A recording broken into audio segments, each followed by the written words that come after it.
ఏంద్రా గేది నెమరు వేసినట్టు అలా నవ్వులుతున్నారు? అట్లా దిష్టి పెట్టబాక మమ్మీ, ఇప్పుడే ఇద్దరం చిక్కిపోయినావా? మీరిద్దరు చిక్కింటికల పిల్ల మాయలో పడితే చిక్కుపోక ఇంకేం పోతారా? తినైనా చూడండి, లేదా చూసైనా తినండి. మమ్మీ నేను 2-3 పనులు ఒకే సూట్ చేస్తా, అది నా టాలెంట్. ఎన్ని పనులైనా ఒక్కనే చేస్తా, అది నా టాలెంట్. ఆపండి, ఏడ్చినట్టే ఉంది మీ వ్యవహారం. మీరిద్దరేం డైపర్ ఏం వేసుకోలేదు కదా? ఎందుకు? ఇది మీ కింది స్థాయి వాళ్ళకి అర్థం కాదులే. మినిమం 10th అయినా చదివి ఉండాల. వాళ్ళకి అర్థమైంటది, మీకు అర్థమైంటే కామెంట్ చేయండి. దున్నపోతులు కుర్తి తాగినట్టు ఆ సౌండ్ ఏంద్రా?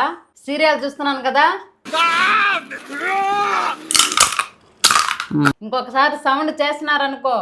వద్దులే, నువ్వు సీరియల్ చూసుకో. చా, వీళ్ళ నష్టతోనే సీరియల్ అయిపోయింది. రే, ఇక్కడ కడిగి నీళ్ళు వేయడానికి పుచ్చకాయ పెట్టున్నాను, మీరేమన్నా చూసారా? పోనీలే, బర్రెలకేసే బాధ తప్పిపోయింది. డైరెక్ట్ గా దున్నపోతులు వచ్చే తిన్నాయి. కుర్తి కూడా వచ్చి తాగేయకూడదు, ఒక పని అయిపోద్ది.